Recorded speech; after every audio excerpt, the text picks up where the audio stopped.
Salut à tous! Salut! On se retrouve pour une vidéo un peu spéciale, un peu sur le modèle de celle qu'on avait fait pour les séries à suivre en 2018. Cette fois, on va prendre les films qu'il faut suivre de près dans cette année. Vous allez voir, on vous a concocté un top 10, alors c'est très personnel, très subjectif. Malheureusement, on n'a pas pu mettre tous les films dont on avait envie de vous parler. Du coup, vous allez voir qu'on va vous en mentionner comme ça, de ci, de là, parce qu'on était un petit peu obligé. Ouais, on s'est pas mal embrouillé, on va pas vous mentir, je pense que c'est la vidéo qu'on a mis le plus de temps à préparer. On a calé 10 sur lesquels on va rentrer dans le vif du sujet, et les autres, c'est juste pour que vous les notiez dans votre agenda.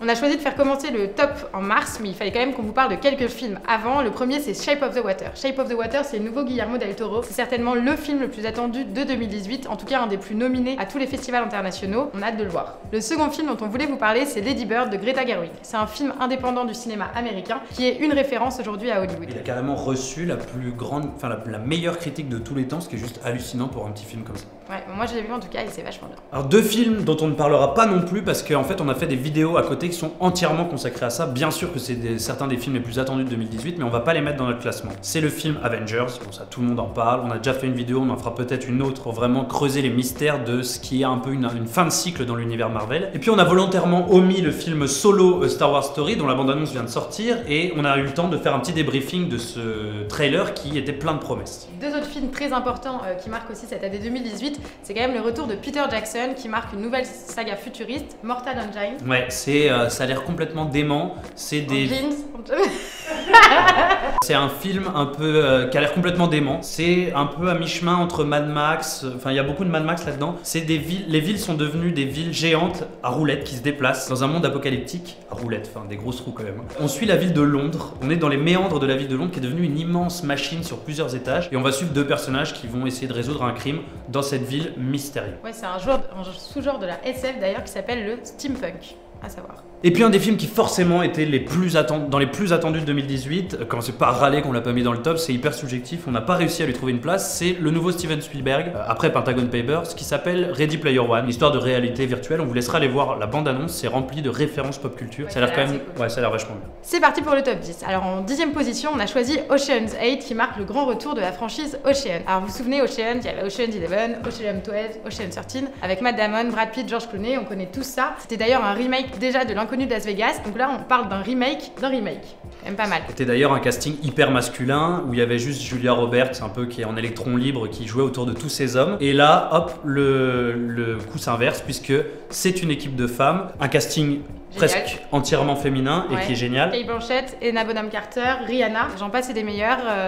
Avec la Sarah Paulson aussi, enfin bon bref, un casting ultra glam, ultra féminin et c'est un des films les plus attendus de 2018, notamment parce que très marketé. Ouais, d'ailleurs ils ont quand même trouvé un moyen de le rattacher à la trilogie précédente puisque Sandra Bullock, qui est la vraie protagoniste de cette histoire, joue la sœur de George Clooney, donc de Danny Ocean, Debbie Ocean je crois qu'elle s'appelle, et donc son coup, la grande méchante qu'il faut dévaliser, c'est Anna Tawai. Il faut savoir que c'est quand même un des films les plus bankable de cette année et il y a d'ailleurs de nombreux caméos qui feront leur apparition. Anna Wintour apparemment, Katie Holmes, les sœurs Jenner, les sœurs Kardashian, bref, j'en passe et des meilleurs. Et on espère des caméos clin d'œil à l'ancienne équipe un peu masculine des Ocean. Apparemment un petit Matt Damon qui ferait son apparition. C'est le grand retour de Mister Oiseau alias Quentin Dupieux en France. Après 4 films qu'il avait réalisés aux États-Unis, il revient là avec un nouveau film, Au Poste, qui a l'air au poil.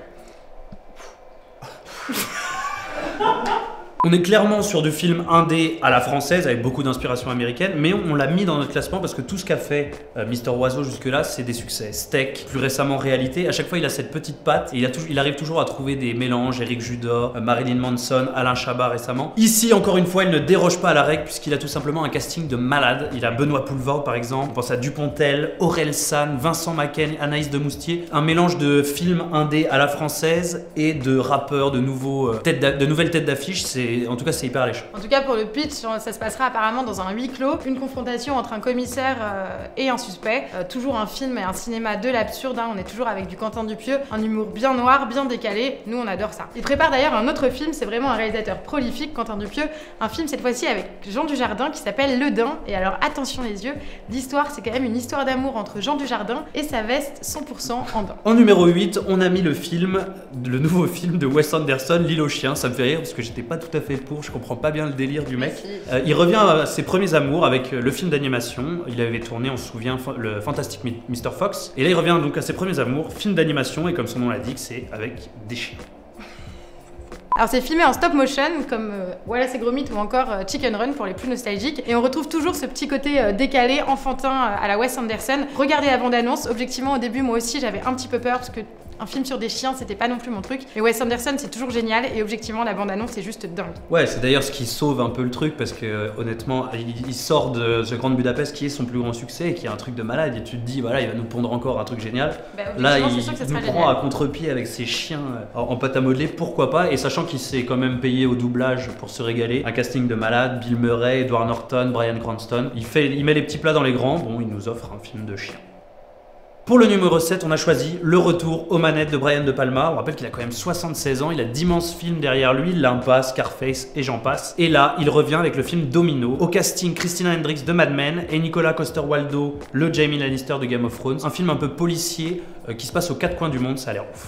Oui, ça a l'air d'être un road trip. En tout cas, il est plutôt très attendu à Cannes où il sera certainement présenté. En 6ème position, un grand réalisateur aussi qui marque son retour cette année, c'est Martin Scorsese avec un nouveau film. Ce film marque le grand retour de Al Pacino et De Niro à l'écran ensemble, c'est quand même pas rien. Ouais, et puis ils sont entourés merveilleusement bien. On revient vraiment aux sources des films à la Scorsese, des films de gangsters, parce qu'il y a Joe Pesci et Harvey Keitel, donc c'est une team un peu de grands-pères bien mignons, mais qui vont être bien badass puisque c'est comme d'habitude, histoire de tueurs à gages, de mafia irlandaise. On fait confiance à Scorsese pour réussir ça à merveille, et je vous avoue que j'ai un peu fait le forcing pour qu'il sorte le classement puisque Scorsese, c'est un peu la Bible.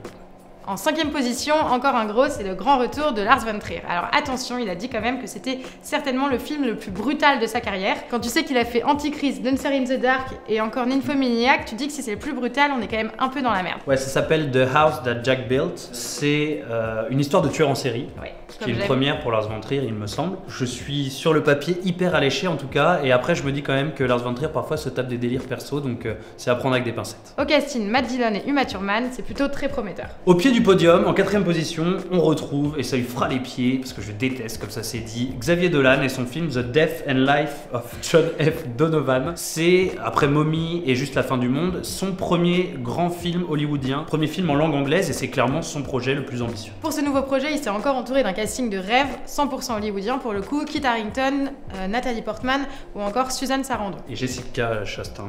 Non, du coup là c'est loupé. L'actrice pourtant lui avait exprimé son admiration lors d'un tweet, c'est comme ça qu'ils ont commencé à travailler ensemble. Malheureusement, ça n'a pas marché pour ce coup-là, elle a été coupée au montage, mais apparemment ils s'entendent toujours très très bien. C'est ça le pire, c'est que le mec chie sur les gens et les gens lui disent ouais, c'est vrai que t'es un génie, bravo. C'est pas la première fois, hein. Sean Penn avait déjà été coupé au montage de Terrence Malick dans Tree of Sean Penn, Life. il faudrait le couper au montage de tout ce qui existe, très simplement. Non mais voilà.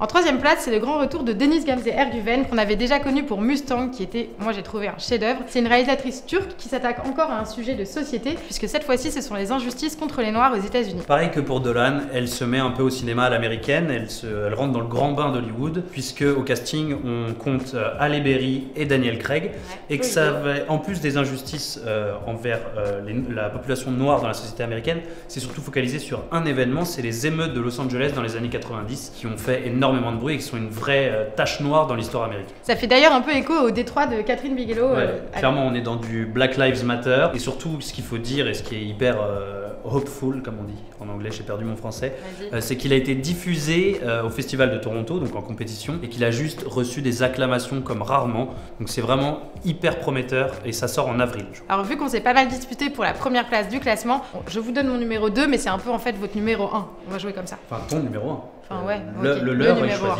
Alors cette fois-ci en numéro 2, on a Harmony Korine qui marque son grand retour aussi.